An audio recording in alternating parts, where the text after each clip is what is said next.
Gym Rohn, one of the famous motivational speaker, উনি একটা খুব সুন্দর গল্প বলেছিলেন আমাদের কাজ হচ্ছে ক্ষেতে শস্য দানা ছড়ানো। আমরা যখন নিয়মিত শস্য দানা ছড়াতে থাকবো, তখন কিছু দানা পাখিতে খেয়ে যাবে, কিছু দানা পচে যাবে, আবার কিছু দানা মাটিতে না পড়ে পাথরের মধ্যে পড়বে, যেগুলো কোনোদিনই আর গাছ হবে না।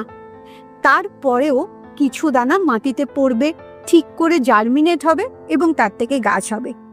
দীর্ঘদিন যখন আমরা একইভাবে দানা ছড়াতে থাকবো, একটা সময় দেখব পুরো ক্ষেতটা ভর্তি হয়ে গেছে সেই গাছে। আমাদের জীবনটাও ঠিক সেরকম। কতটা কাজ করছি সেটাতে লক্ষ্য করাটা আমাদের কাজ। তার থেকে কি রেজাল্ট আসছে সেটার দিকে যদি দেখে কাজটা করতে যাই, তাহলে কাজটা সেই মোটিভেশন দিয়ে করা হবে না। দিনের পর দিন তুমি যখন একইভাবে কাজটা করতে থাকবে, তখন দেখবে ঠিক শস্য দানার মতো কিছু কাজ তোমার ঠিক জায়গায় গেছে, ঠিক লোক দেখতে পেয়েছে, এবং তার জন্যে তোমার কাছে ঠিক রেজাল্টটাও চলে এসছে।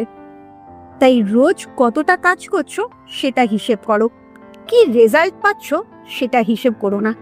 রেজাল্ট তুমি ঠিকই পাবে, কারণ কিছু শস্য দানা ঠিকই ভালো জমিতে পড়বে আর ভালো গাছ হবে।